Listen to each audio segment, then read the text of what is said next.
Hello everyone and welcome to the subject data communication. Today we have the topic for our tutorial OSI model.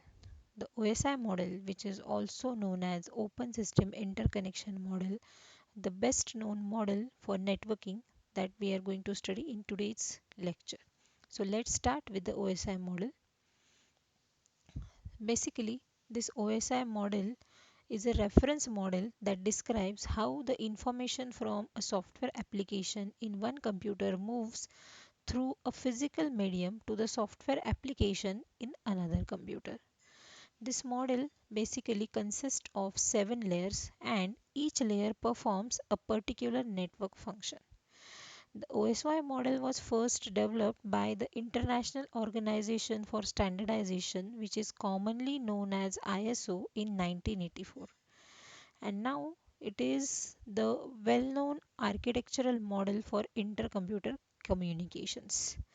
The model divides the whole task of transferring the data from one system to another into 7 smaller and manageable tasks.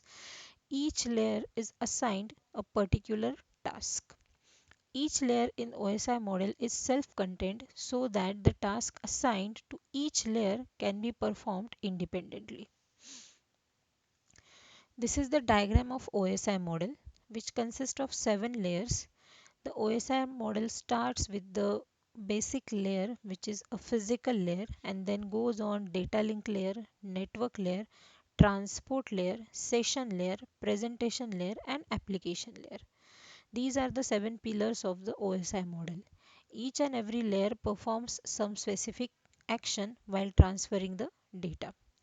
In this diagram, we can see that the first 3 layers are the responsibility of the network on which you are going to transmit the data, and other 4 layers are the responsibility of the host. That means the users that are actually using the data for transmission. So let's see each and every layer in detail. Starting with the physical layer, which is the base layer of the OSI model, which is responsible for physical connection between two computers. Whenever the two computers are going to transmit the data from one part to another part, then the physical layer helps them to connect with each other through the transmission medium. The transmission medium can be wired and wireless depending on the situation. So the first task of physical layer is to handle the physical connection between the two devices. Other functions of physical layer includes line configuration, data transmission from one device to another device, topology, that means the design of the network, and the signals. That means the signals that are going to use for transmission of data from one end to another end. The second layer of the OSI model is data link layer, which is the second layer whose task is to take the data coming from physical layer and transmit that data over to network layer. In between these tasks, the main task of data link layer is to convert the original data into the forms of frame. Data link layer is responsible for framing of data. What is the meaning of framing? Framing is nothing but dividing the data into two parts. In that two-part data, one part is consisting of the original data in the form of binary bits 0 and 1. Another part is having the header information. And then this data is converted into these frames, and these frames are then transferred to network layer. Other than this, the data link layer is having very exciting features in that it provides flow control. Flow control means how the data will flow from one device to another. It is controlled by data link layer. Then it provides error control. Error control means nothing but to detect or correct the errors in between the data transmission. It also provides access control, physical addressing, and framing, which we have already discussed. So these are the main functions of data link layer. After data link layer, the data goes to network layer. As we have seen, the data link layer generates the frames, so the network layer accepts the frames. Now, in this situation, the frames are converted into packets. So, what is the difference between packets and frames? The difference is that frames are having two-part data, which is having header information and actual data. Here in network layer, the packet consists of actual data, and in header information, it contains the source address and the destination address. Address here we are referring as IP address of the system from which the data is coming and to which the data is going to transmit. And then these packets are transmitted to transport layer. Including this main function, network layer also provides the function of internetworking, routing of data from one end to another end, and then packetizing, in which the data is converted into packets.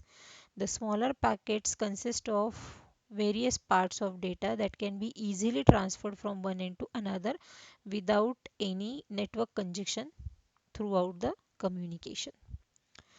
After the network layer, the next comes transport layer. The transport layer is basically responsible for transmitting the data from network layer to session layer. As the name indicates, it is responsible for transmission of data from one end to another end. The functions of transport layer are service point addressing, segmentation and reassembly, connection control, and it also provides flow control or error control.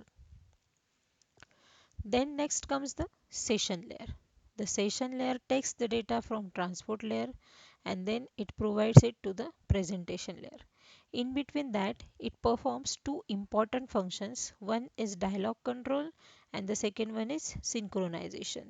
It synchronizes the data coming from the lower layer, and after synchronizing the data is given to next layer. Then the next is presentation layer.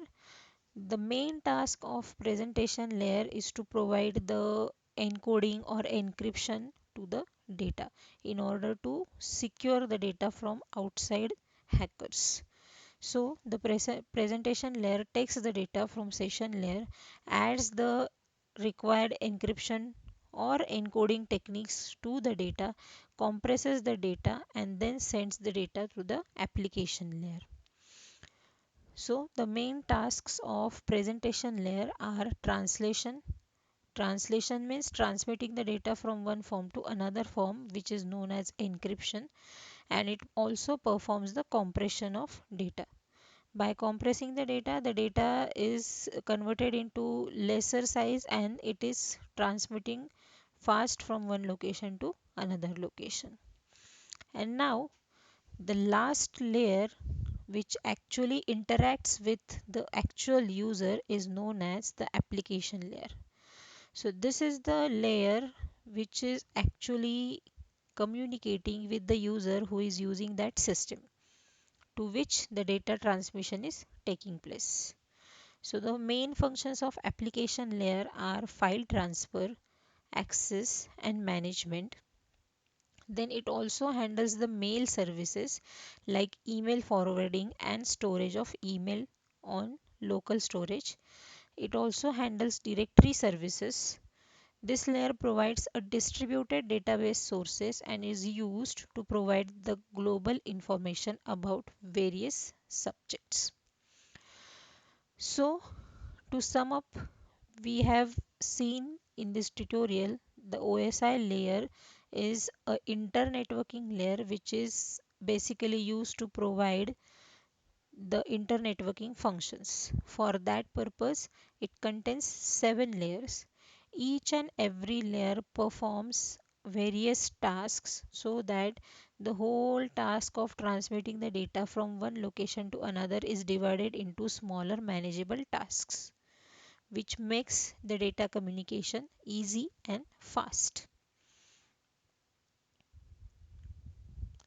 So this is the summary of working of all the layers. Here we can see what is the use of physical layer, data link layer, network, transport, session, presentation, and application layer.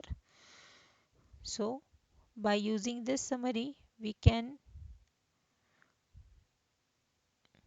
go forward and see how these layers are actually helpful in real time situations whenever the data is transferring from one location to another location.